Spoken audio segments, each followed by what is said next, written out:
benefit. She's a popular columnist, radio presenter, author, and journalist with the Rebel Media. Her new book / memoir, Rude, is available now. It's actually a pop-up book. It just pokes you in the eye when you open it. The website is hopkinsworld.com and twitter.com/KT, the acronym Hopkins. Katie, thank you so much for taking the time today. Thank you very much for having me. It's been a while. I think we've been trying to talk for ages, haven't we? But never quite got it organized. The first time we tried to get you on, I had more hair. So let's talk a little bit about, to me, one of the big issues in your work, and I guess my work as well, the work that we're all doing, is around free speech. I'm going to throw a theory past you. Let me know what you think. To me, the most strenuous reactions to free speech tend to be not around new ideas, but ideas that everyone already has, but nobody wants to talk about. And I think I've seen those landmines under your feet quite a bit. What do you think of that approach to one of the big challenges of free speech? I think you're right. And I actually resist this whole free speech thing. You know, people say, oh, we were at Speaker's Corner in Hyde Park standing up for free speech. And I question that even as an idea, actually, because the notion that you would be somewhere standing up for free speech is indicative of the fact that actually that facet of our society has already been lost. And certainly in the UK, the ability to speak freely, which is what we're talking about, has been lost. And, you know, the ability to have freedom of speech is not about presenting radical ideas, which is the point you're alluding to. It's being able to present your opinions, your thoughts, accepted thoughts for a generation or so, and then be free to share those. And we've lost that. So if you go to anybody in the UK and say, are you free to speak your mind? Do you tell people how you think? Do you just chat about what you feel? They would laugh in your face.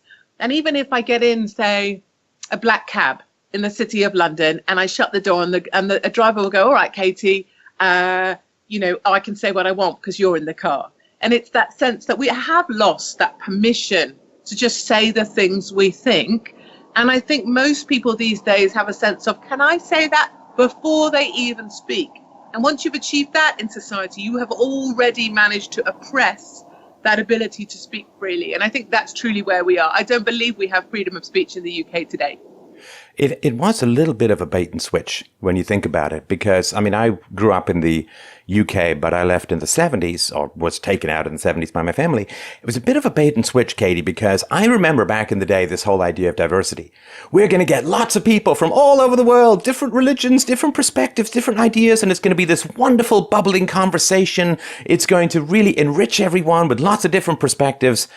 But kind of the way that it played out, funny story, that did not happen. What happened was, well, this group's offended by this, and this group's offended by this, and this group's offended by this, so you can't say this, you can't say that, you can't say the other. And the most aggressive groups tend to get their way, and the nicest, most pleasant, most rational, most abstract groups tend to get plowed under. And it really was almost the exact opposite of what was promised. I think so. I think multiculturalism, when I think of the definition of it now, multiculturalism means that we all die together. And one of the things that sickens me is after a jihadi attack in the UK on our bridge or on our parliament or on our daughters in Manchester as a year ago today nearly, they say, well, you know, 3 Muslims also died in the attack, as if that kind of makes it okay. You know, multiculturalism means they get blown up too. So therefore, someone like me, a Christian conservative, has no right to complain because look, right there, lying there without their legs and arms, that's a Muslim. So therefore, we're all in this together.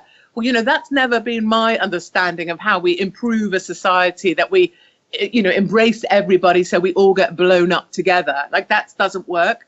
And the second thing that I think is really pertinent that I've learned on my journeys, staying at the migrant camp at Calais. I stayed there for a while to understand migrant life in that camp.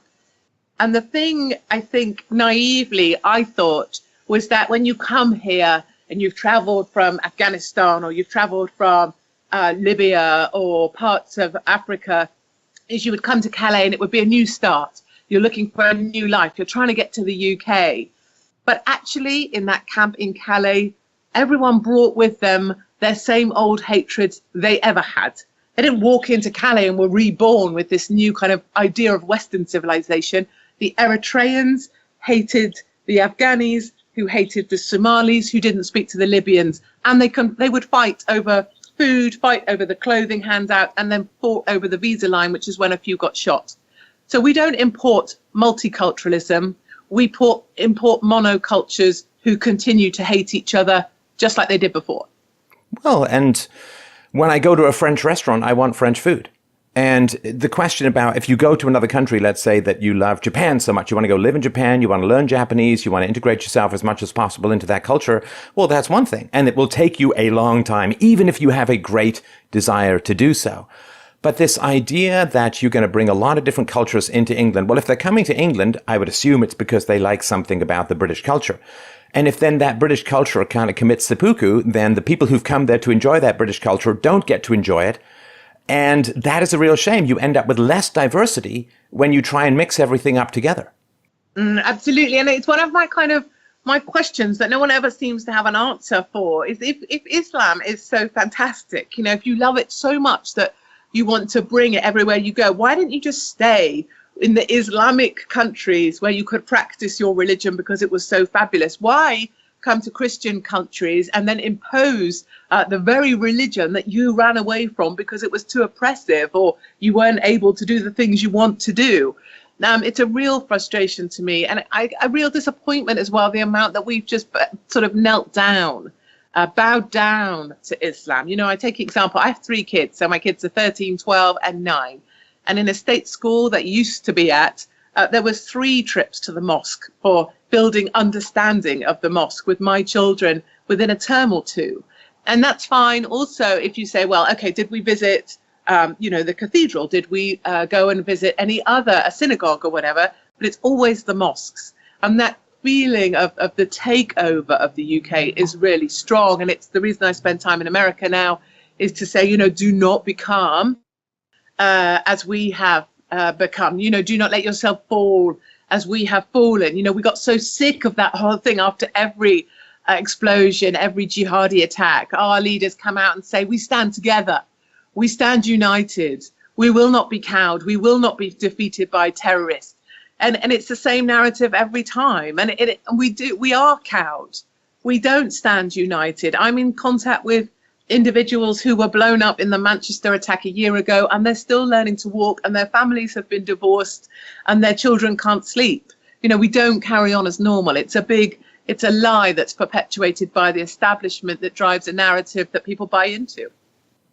Well, you do hear this, of course, a lot, Katie, that the terrorist attack not going to cause us to change our way of life. But I would go out on a limb here, Katie, let me know what you think. I'd go out on a limb and say, in a country where, say, raping girls used to be illegal and used to be strongly punished, if that's not really occurring, I think you kind of have changed as a society. When you have hundreds of thousands of young white British girls, often Christians, of course, being raped by these Pakistani gangs, and the Pakistani gangs receiving almost no negative repercussions, and sometimes even being covered up and protected by the police, I kind of think the old common law thing called, don't rape children seems to have fallen a bit by the wayside. That does seem like a pretty significant change in your society. Yeah, if you ask for a cultural marker of where we've gone to, that would be precisely it. I complained because in one of the towns, this was a good year ago, I think, because we've just had Pakistani Day again.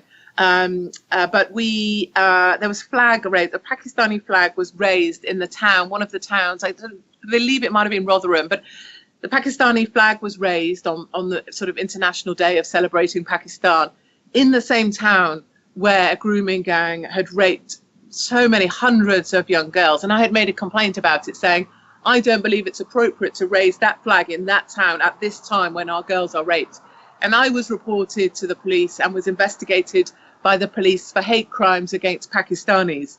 And even now, there's that, persecution of anybody like me that suggests and reports that these gangs are majority Pakistani Muslim men. We have to use euphemisms. Our state broadcaster, the BBC, that we have to pay for, has a euphemism of Asian. We have to call them Asian men. So we throw all the Sikhs we have, the Taiwanese, half of India under the bus, just so that we don't hurt the feelings of Pakistani rapists or you use the town name, Oxford. Oh, and Oxford. What's particularly egregious about Asian, of course, is that the Sikh community has been targeted and has been fighting this tooth and nail as well since the 1980s. So throwing the Sikh community in with the Pakistani Muslims is adding insult to injury, I think. Hugely offensive and done just because we don't want to upset the very people who refer to daughters like mine as white whores, but we can't offend them. And that, to your point, as a cultural marker of how far we've fallen, that is a perfect example. And I don't mean to trivialize it, but the thought has popped into my mind. There was a book, I don't know, some years ago about women who were chasing after a guy who wasn't interested in them. And the book was like something like, well, he's just not that into you. And it seems to me like with the British government, with the native Britons, it's like, sorry, guys, there's a new fling in town. They're just not into you anymore. And there is that very sense of a detachment, like a zeppelin loosing from its moorings. The detachment of the loyalty of the British government to the traditional British people just seems to have been severed. And I think it's sort of, there's an element where we look to certain leaders, Theresa May or others, and they come out, if it's Ramadan, they'll come out and wish all of our Muslim community a very happy Ramadan or happy Eid at the end of, and it's like, why must we tiptoe around these cultures to that degree where we feel second class? We feel that they come first and we come second. And that's why the tension is being driven in the UK. And I can certainly feel in the UK this sense that the pressure cooker is being screwed, that lid on that pressure cooker is being screwed. And 17.4 million people that voted for Brexit are exactly the 17.4 million people who are going to get to a point where we say, too, enough is enough. And we are starting to fight back for the culture we're trying to defend. So tell me a little bit about that. That's not particularly evident from my vantage point overseas, because we get, of course, a lot of the British press, which is heavily leftist, and well, there's a whole other bunch of adjectives I could go into, but we don't really see a lot of this pushback from the British population. But there must be a sense that things are going awry and a stand does need to be taken. Yes, and you definitely don't see it yet. And in a way, I don't even see it yet in the UK, certainly not in the press, certainly not mainstream press. And you could say, oh, it's just some peripheral people. And, like myself, oh, just some peripheral right-wing nut jobs. They think, we're going to make a stand. But actually, if you're in there, you know how you can feel a place sometimes. You can feel that buzz now. There's that it's like a little electricity, and the numbers are growing. My supporters, they're growing at quite a rate at the minute, because the more, I think, like a seesaw, the more you press down on a society, the more you try and silence them, the more they feel they can't say what they want, or they're paying taxes endlessly to house half of Africa, the more the support grows on the other side of the seesaw. And it won't be long before that group feels like they need to express themselves. And I can see those moments starting to map together. So we had Speaker's Corner the other day, where a few of us went to read the speech of Martin Sellner, who was deported from the UK for future hate speech as yet unsaid. And then there's going to be another event very soon in Manchester, will mark the 1-year anniversary of the Manchester bombing. I will be speaking at that. And I think as you start to see these crowd sizes grow, there will come a point where the media will have to represent them. At the moment, because we're turning up and we're peaceful, we're orderly, we're presentable, there's no reporting. If we fought, of course, they'd be all over it. And the more that we represent ourselves in a professional manner, standing up for Britain, the better we can do. Well, and this is something about the British character that if you've not spent a lot of time in the Fair Isle, a lot of people around the world may not understand that, in my experience, British people are extraordinarily accommodating, very pleasant, give you the shirt off their back, and will bend over backwards to help you out, until such time as they feel that you are using their niceness to take advantage of them. At which point, the refrigerator door closes, the empathy closes, and it's like, oh yeah, these were the people who ended up ruling a third of the globe. It's like the two faces of the British public, really, really nice until they're not. And then they're really, really not. That's really, really true. And I'm laughing a bit because I can hear myself being described. I can hear my mother. I can hear all people that I know. We're so kind of polite, and yes, of course, have that. Oh yeah, take my car. Oh, no problem. I'll pay tax. Like I do. I pay taxes for 3 public school places, state school places. Then I send my own kids to private schools, so freeing up resources. I have private healthcare so that other people can use my taxes from my national healthcare. But that point at which my friend can't get her kids to any of the schools on her list, or my mum can't get her hip surgery, that's when that door closes. And we've reached that point. And I think we'll see these crowds growing and growing, these 17.4 million people that know they're not going to get Brexit and are being told they can't have an opinion and are supposed to bend down for half of Africa and the Muslim takeover of the UK. I think we're going to see them rising up. And what I really hope is that we maintain dignity, we maintain rational argument and debate, and we maintain that we're standing up for democracy and for our right to keep Britain vaguely British. Well, and of course, when it comes to people from the third world and so on, the idea that, well, maybe through some historical luck and some good fortune, we've ended up with a free society. Please come and enjoy our free society, because freedoms are wonderful and you don't have a very free society where you're coming from. And so let us share the bounty of history that we have been provided through some possible coincidences. And that is arguably a noble gesture. On the other hand, if it's like, wait, you just want to come and have free stuff, have lots of kids and take over our political system? I'm afraid that's not really what we had in mind. That's so true. And if we look at a living example of that, that's more advanced, when I say advanced, I actually mean regressed in the state of being in a state of collapse. South Africa is a really good example, particularly if we take Rhodesia, Zimbabwe, as a model for what's happening in South Africa now. So, okay, we're going to make up for apartheid and we are going to give back the land to the blacks and we are going to have land expropriation without compensation. Take the land.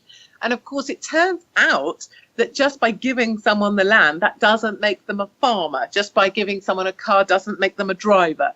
And so Zimbabwe, Rhodesia, the breadbasket of Africa, no longer produces food because there's no one to farm it. Now that is being done yet again in South Africa. So cleansing the white man from the land, giving away farms to the blacks. And the problem is they can't, and they don't farm. They strip away the homestead, take the wheels off the tractor, thieve anything they can that they can sell.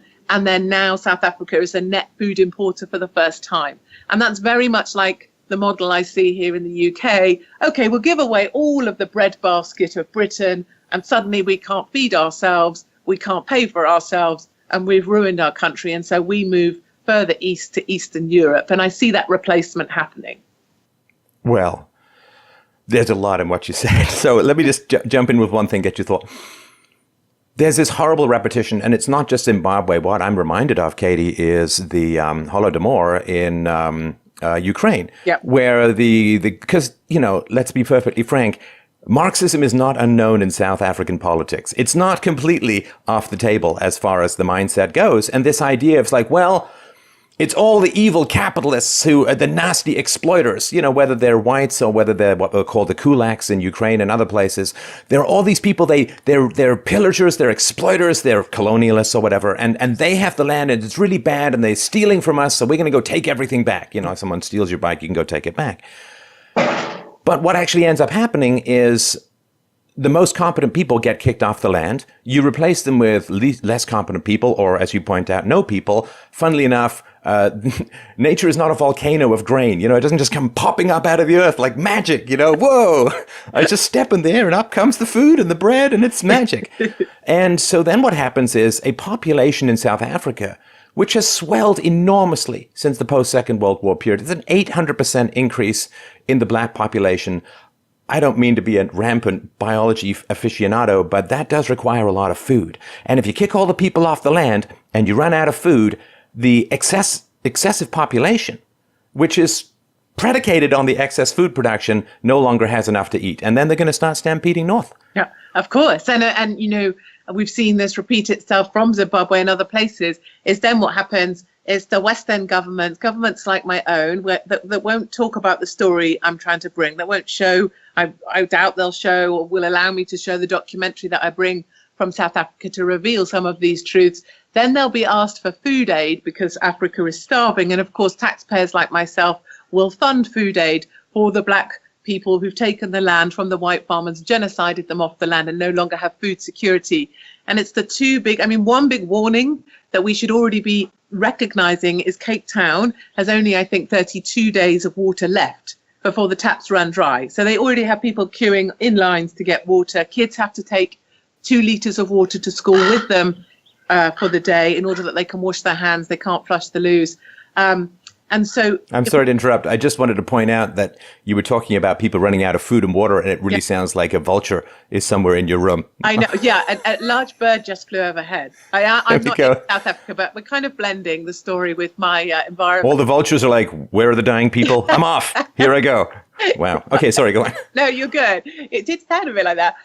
Is that it run out of water in about 32 days. And of course, it's kind of a model for what will happen with food, because now you have people in lines trying to get water, and then you have the fights that break out in those lines. So the other day, a guy was shot queuing for water. And you can see where if you get it, then you run out of food, you're going to have mass conflict because we're fighting over the fundamentals of life, such as food and water. And that's rapidly where South Africa is heading.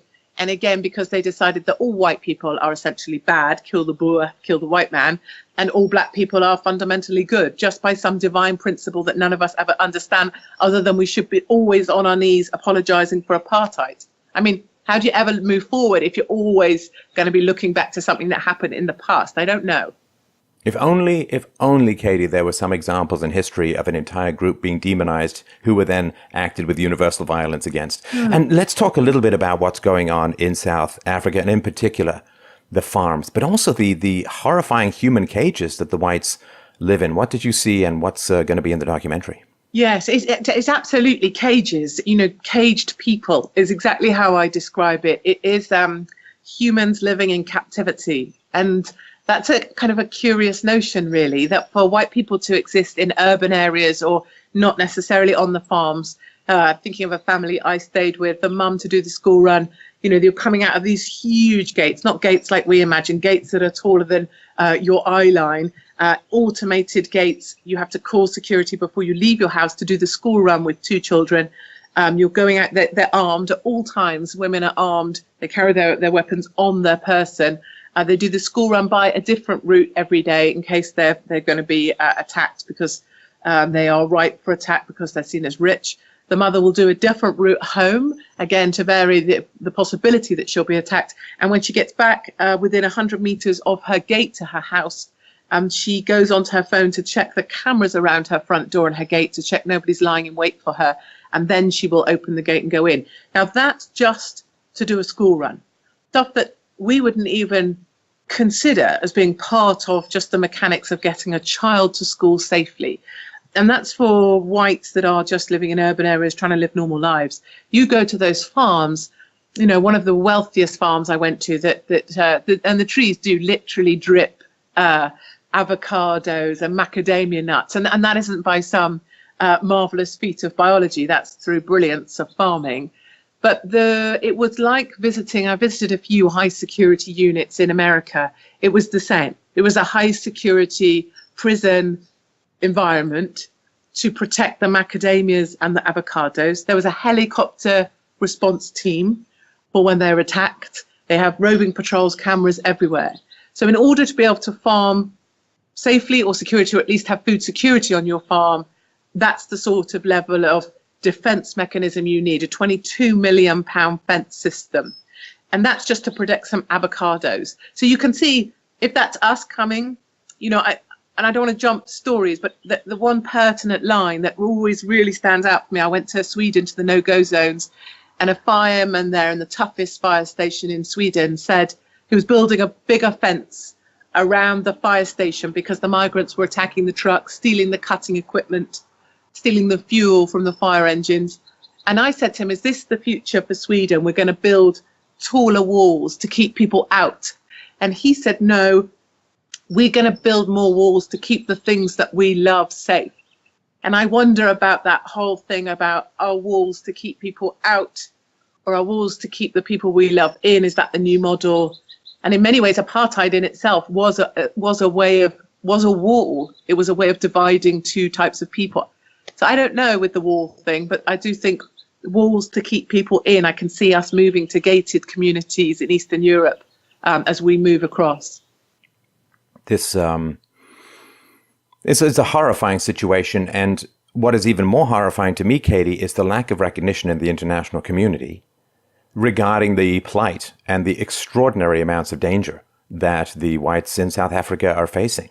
that they are facing open calls for their extinction from state politicians of significant power. Yeah. And I know that I think it's Australia that is now moving to provide some sort of sanctuary or asylum. Oh, no, but this goes again. That got knocked out. Yeah, that's just got knocked out. So it was their Minister for Migration that suggested it. And I was like, this is it. This is the breakthrough. This is, okay, Australia will do it. Then America's going to, Trump will do it. I was excited. But the Prime Minister has just stood up and said, no, he was making racial remarks. That's not going to happen. Mm-hmm. Sorry to interrupt. And this is horrifying. I mean, it goes against a number of narratives. Of course, the idea that whites are always the oppressors and non-whites are always the victims, this flies in the face of that. And I do think that governments are concerned about whites coming in from South Africa with stories about what it's like to be a minority, with an absence of any kind of real political power. And it's not like there are, there's the kind of sensitivities towards minorities that are a lot of the cases in white countries does not seem to happen when whites become the minority. And I'm not sure how many Western governments want that particular story to start flooding horizontally through the populations. No, absolutely not. I can see where, if the farmers had come and then there would have been media about them and then you would have had the stories that the farmers tell, the stories that I have in my documentary, it's not just like farm murders. The gangs attack and they murder the farmer and off they go. There is vengeance in here and revenge. So these are 2 and 3. We don't need to go into the detail and horrify everybody, but these are 2 and 3 hour assaults on individuals using tools and bits of machinery and some dreadful things that those aren't the stories people want to hear or to hear about, that's actually the torture of whites to get that vengeance. And even because Cyril Ramaphosa stood up and said land expropriation without compensation, and then the terrorist arm of the ANC, the EFF, the Economic Freedom Fighters, what they translate that to is kill the white man. And what that means is if you have politicians saying take from the whites, kill the whites. So in state hospitals now, many white farmers who've been shot or attacked, or white people who've been attacked, are turned away from the state hospital because the black doctors and nurses believe they have a mandate to kill white people. So it's now systemic. The cleansing of whites from the land in South Africa is right through to the hospitals as well. And it is not crimes motivated by economic necessity.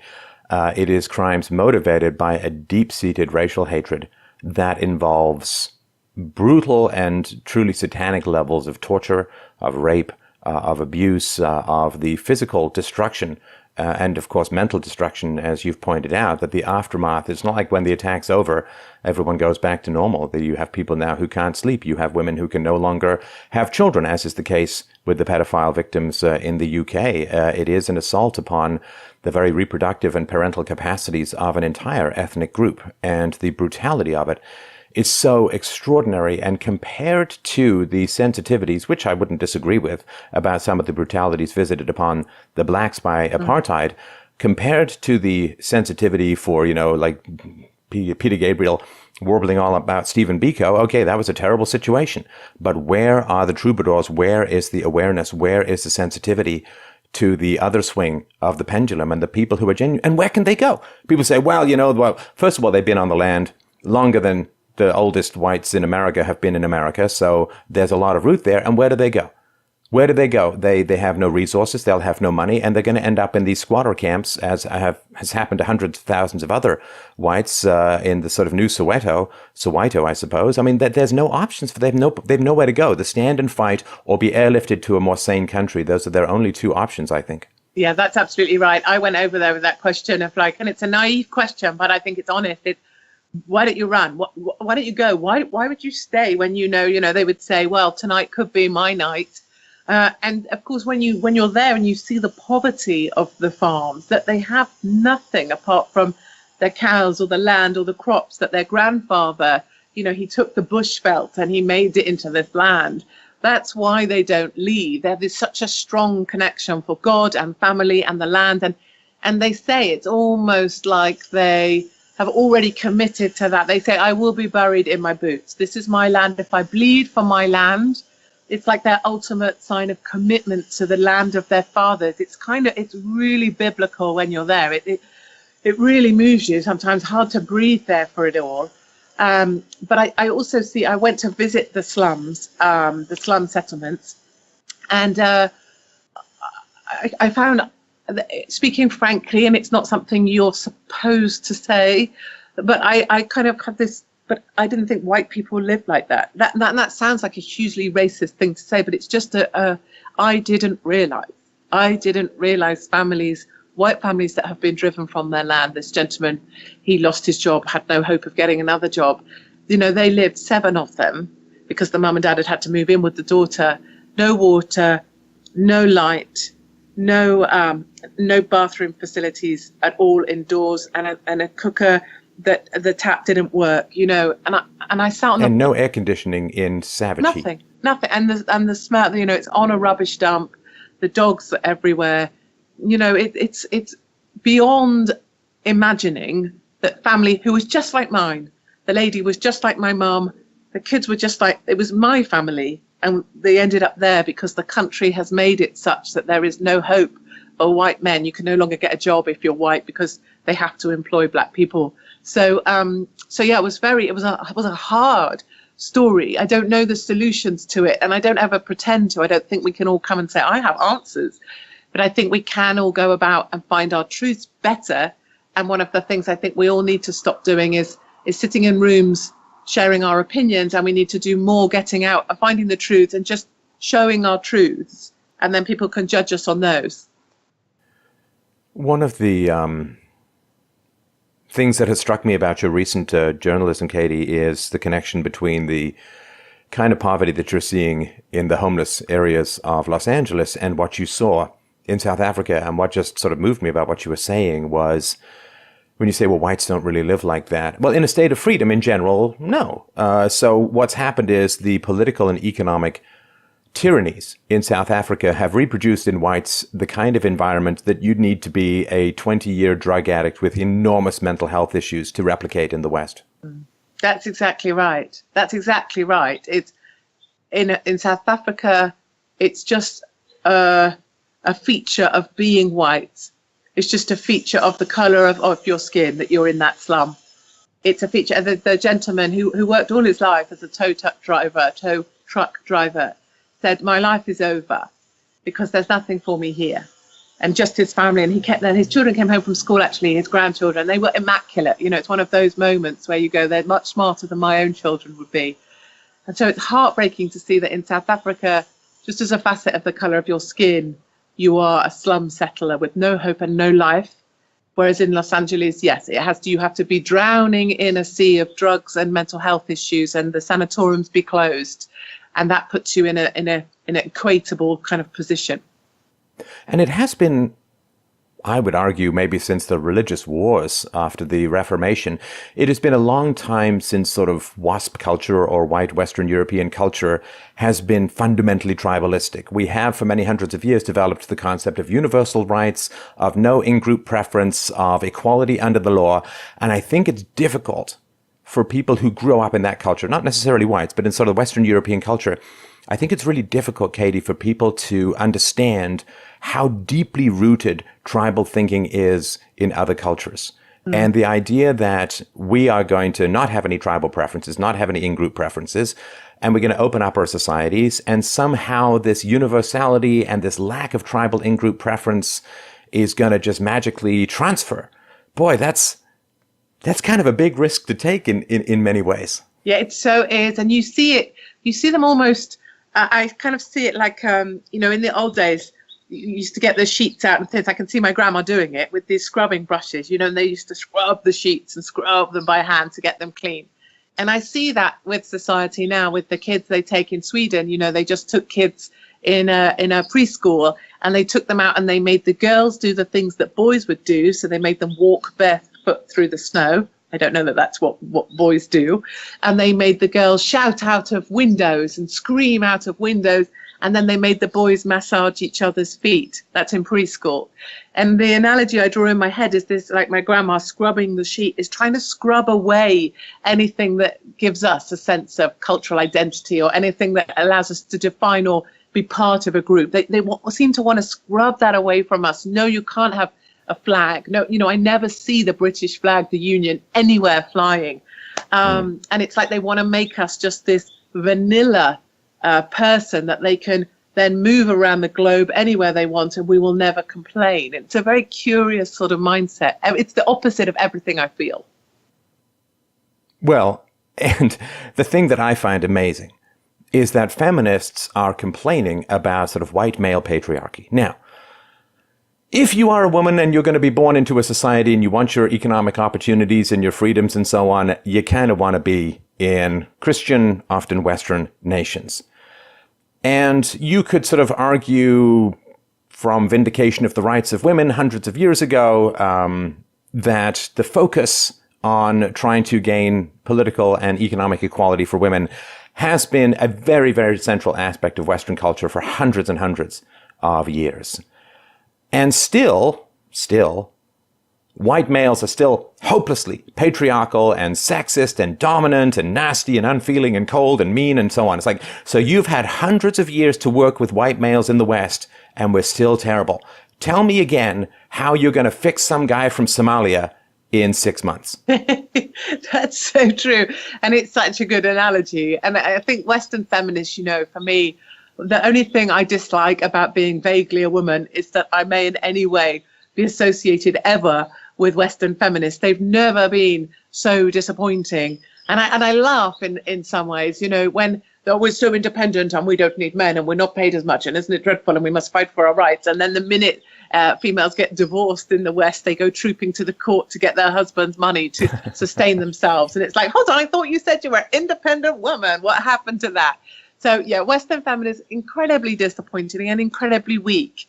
And that's probably another parallel I would, or contrast, I suppose, is the women of South Africa, the white farmers, the wives, very often, who are often the farmers as well themselves, the strength of those women. One of the things I said I wanted to do in South Africa, like sometimes at night with my children, my son will think that there's a monster behind his wardrobe or something, and I have to go in the night and show that there's no monster behind the wardrobe. But in South Africa, at night, that is when the monsters come.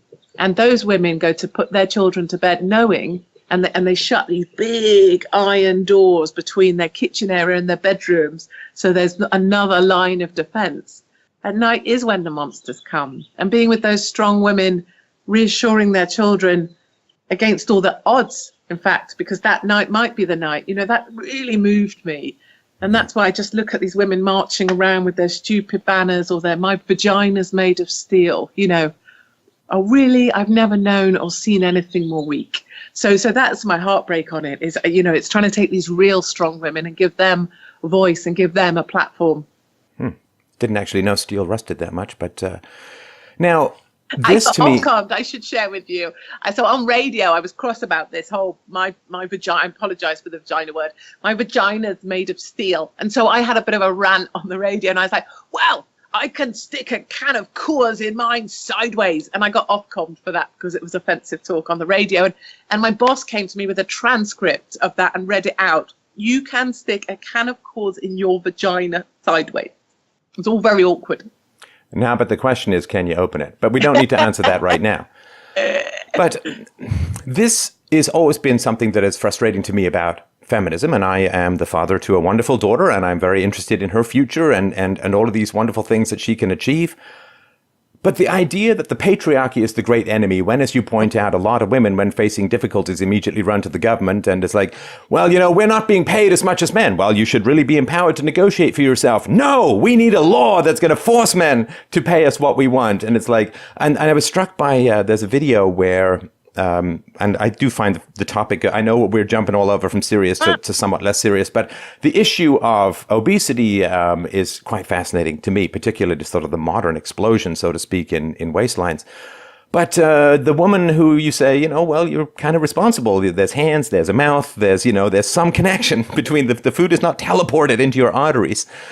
And then when she's upset with you, she's like, I've got to call the police to report you for a hate crime is like, that doesn't seem very empowered, A, and B, it does seem like you're really appealing to the patriarchy to save you from the mean girl. I know. And then I really kind of just made it that little bit worse, by saying, oh, shall I go get the telephone for you? Because that's probably quite a walk for your fat ass. And also your little fat fingers probably won't be able to dial the number. Shall I dial it for you too? So that whole thing. So she did. She rang the police, reported me for a hate crime to fat people because of my attitudes. But, I will always be somewhat of an enemy to certain people. And I kind of accept that. There's a play out actually on the 20th of April in the UK called The Assassination of Katie Hopkins. I read about this. Like they're exploring the limits of free speech. This is murder porn. This is like horrifying calling upon people to have a highly, I don't know. I mean, this to me Madness. But that's not a hate crime. No, because it's me. I'm white and I'm a Christian conservative, so it's fine. You swap my name around with Sadiq Khan, imagine what would happen right then. Absolutely astounding. Absolutely astounding. Now, as far as the filter goes, or lack of filter, has this always been your way? Did you emerge? Did you sort of grow from a caterpillar to the butterfly of free speech, or was this your? Were you mouthy from day one? I guess that's my fundamental question. Did I come out of my cocoon as a big mouth butterfly? No. I think what happened was I believe in this kind of idea of there is some kind of sense of what will happen. And I know that's many people's ways of not taking accountability for themselves. But for me, I was always supposed to be the first female general. So I did my economics degree. I was sponsored through university by the British Intelligence Corps, which is surprising. And then I was offered a 35-year regular commission with the Intelligence Corps. So that was all mapped out. That was all good. And I went through Sandhurst for a year, went in as a platoon of 30 girls, and we came out as a team of 8. And I marched up the steps because you pass out up the steps. My granddad was there. But it turns out, I was epileptic. So my epilepsy put pay to my military genius that would have been undiscovered, I think. Maybe not. And so I went to business. I was finding my way. I ended up on The Apprentice for various reasons. And then I find that, 20 years later, I find myself fighting again for my country, but in the media. And I think it's something about that. I think the truth of it was not that I was born a gobby butterfly with a big mouth. I think I was always destined to fight for my country because I decided it at 16. And then wending my way because I wasn't allowed to be in the army with my epilepsy. And then I fought my epilepsy. I've beaten that. And now I fight for my country a different way. So I think it's about fighting for what I believe in. And then it just so happens that I have quite a big gob and I'm not that bothered about being liked. And it's one of the big failures of all people in the public eye is they want to be liked. And being liked is highly overrated. Oh, being liked these days is a mark of shame. To be liked these days, I mean, it is no mark of good mental health to be well adjusted to a profoundly crazy society, as the saying goes. So to be being liked is like, oh, you're liked? Oh, gross. That's true. And I say to people, look, I don't give offense. You choose to take it. You need to make better decisions. And I think that's the way we need to live our lives a little bit more. Here I am. I'm happy with myself and my actions, and I know who I am. If you don't engage with that person or don't choose to be like that person or don't want to like me, that is also, I've absolutely no beef with you whatsoever, and I could easily go out to dinner with you as well. Now let's talk a little bit about faith, because this remains somewhat incomprehensible to the largely secular left. Because the question is, how can you handle not being liked? Well, of course, it first matters if you like yourself. It first matters if you're living your life relative to decent values, good values, living with integrity. It matters if there are people around you who love you, and it matters if you have a larger framework which matters more to you for approval than the mob. So for me, philosophy, I sort of say, well, what does philosophy want of me? What does the truth want of me? And I sort of subjugate myself like a bit of a monk to this larger cause. And as a Christian yourself, Katie, what role does your faith play in your capacity to overcome the slings and arrows of the outrageous mob? Yes, and many people say, well, you're no Christian, and they will highlight various escapades in my sexual history as evidence of that, and they're right and correct if that is how you think Christianity is portrayed. But I think it's about what you said about, I know myself, I know my family today, I've just been on the phone with my children, I know what they've just made for tea. Those things matter, and that's how I endure, by knowing the things that matter to me most, which is my family and my 3 children.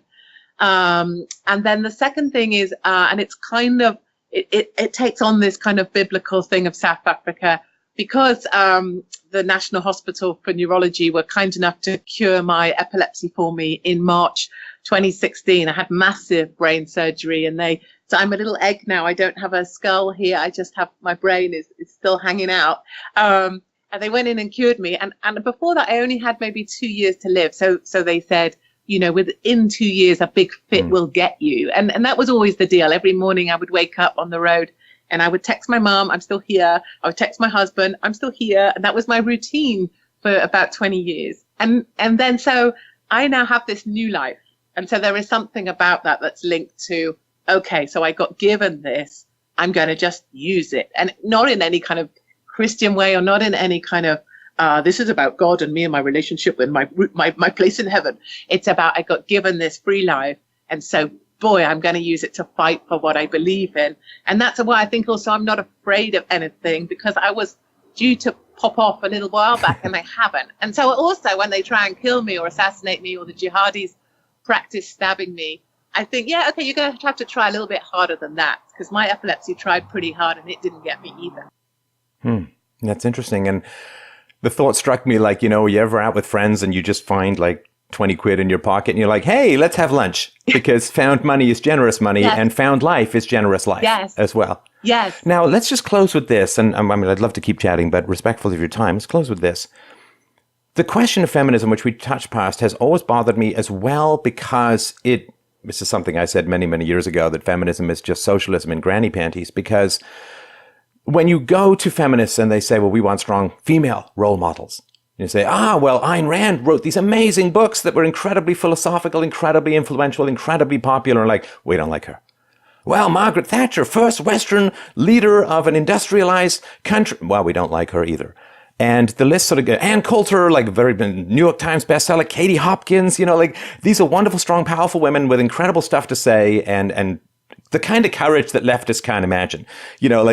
Floating like a leaf downstream with the culture at your side and everyone rushing to defend you at all times does not take a lot of courage. Swimming against the stream takes a little bit more. And they don't seem to have, according to their values, they want these strong female role models. But when you bring them strong female role models that aren't a part of a particular ideology, it's like you just took a slow dump on their comfortable shoes.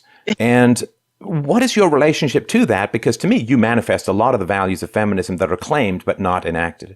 I see myself as like the uber alpha feminist, the sort of woman that says, it's fine, I had a baby, but I got back to work a few weeks later because I didn't want to get left out of the pay debate. And so I know that if you want to compete, you have to be back there with the boys. You can't just say I'm a woman, so I deserve equal pay. You have to also go earn your place at that boardroom table. And if you disappear for a couple years, you are going to be behind. That shouldn't take a rocket scientist or a feminist to work that out. So that's kind of my big guiding principle, is not to let their rejection of me, the feminist rejection of me, dictate my feminism or my feminist activities or how I stand or what I stand for. My hope and my how I push forward is to show by living this stuff, by doing stuff that I am not afraid of, by fronting up to Skid Row or South Africa or crossing the Med with the migrants or standing in the face of a Muslim mob in Speaker's Corner, is to say to other women who maybe don't want to be public facing, and I completely respect that. It's a crazy path to follow. It's not for everyone. No, it's not. But inside all of us, there is brave. And inside all of us, there is a brave person. And it's just that brave person hasn't necessarily found their time yet. And so I think there's a lot of strong feminists in many women just like myself, and they're kind enough to support me. And we do pull together. And I think it's the quiet feminists that are the strongest ones, and the ones that are marching around with their signs talking about how their pussies are made of steel. They're the ones that we can sweep away underfoot by doing big, bold things.